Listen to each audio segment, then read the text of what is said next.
Gukesh, back-to-back victories against Magnus, 5 in a row in this tournament. How are you feeling right now? You must be on cloud nine. Yeah, for sure. Like 3 wins in a day feels quite good. Yeah, I guess the first game was pretty good, but then the second and third were not great, but okay. In Rapid, you can't really have good positions all the time, so I'm glad I managed to make the most out of my chances. But of course, this victory with the black pieces against Magnus Carlsen, what does this mean to you specifically? Every time you encounter Magnus, obviously the eyes are going to be on that game. Personally, what does this mean to you? Yeah, like beating Magnus is always special, for sure. And I think this also gives like a bit more confidence in a sense that like I just had a horrible position from the opening. I just mixed up something really bad, and then and then it's nice that like 2 losing positions in a row I could win against Magnus. So speaking of that, whenever you realize that you have losing positions, what do you tell yourself to stay in the game, stay in the present moment, and fight back? Yeah, it's not always easy, but like just try to make the most that don't lose on the spot.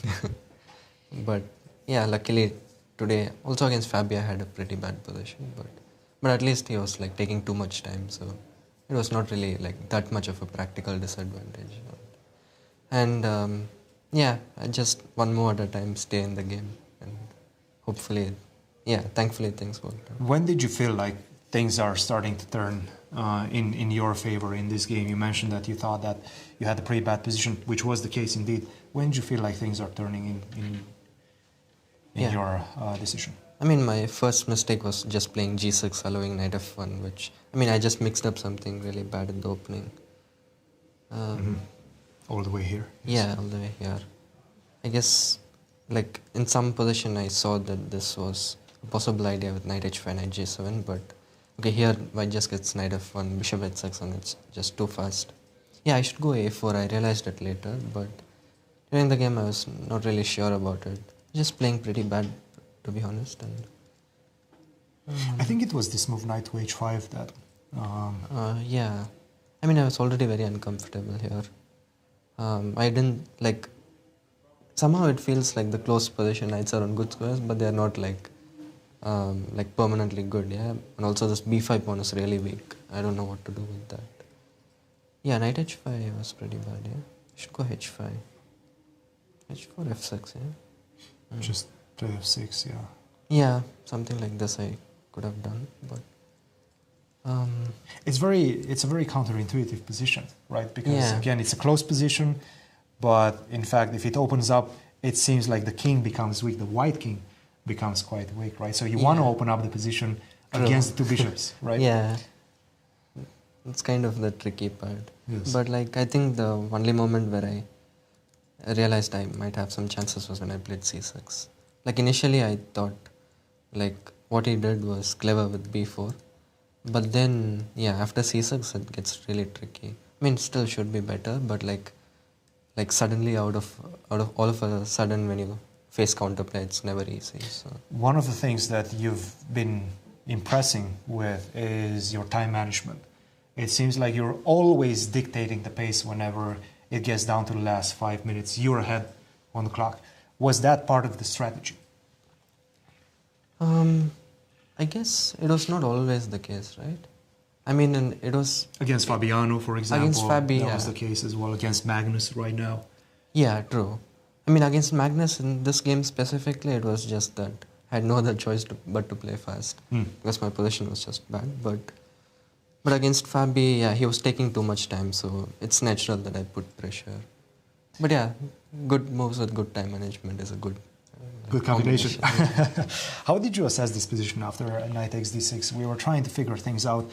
It looked completely wild. Obviously, we have the engine in front of us, but in the heat of the battle, how did you assess this one? I mean, around here, how much time did we have? Like 4 minutes, 40 seconds, 5 minutes, 30. Very close at this point. Yeah, like I thought, I was already too happy to get to this position.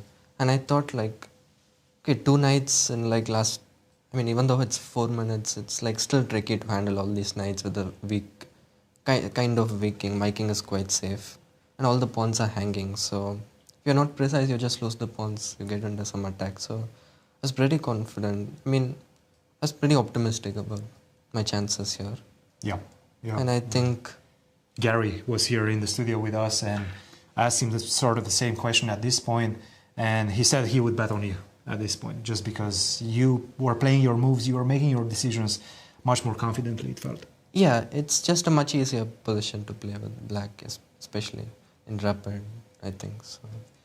And I think, yeah, e4 was, yeah, I mean, he took some time here. Yeah, it took like 3 minutes here, and I was kind of expecting rook c3 or rook c5. And against both e4 was quite strong. So I could play it immediately. You played it fast. Yeah, because I had already calculated it. So, and after this, yeah, I don't think it's holdable in like last 1 minute. Yeah, so. I think rook c2 was the only move, but obviously nobody. Gary said nobody plays rook c2 with 1 minute on the clock. Yeah, It's just, and even after that, it's like, yeah, I get knight c4 maybe. Yeah, you're still much better. yeah, sure, yeah. Gukesh, congratulations. Just an incredible trajectory in this tournament after that first round loss. We'll see you tomorrow in day 3. Yeah, thank you. Guys, back to you.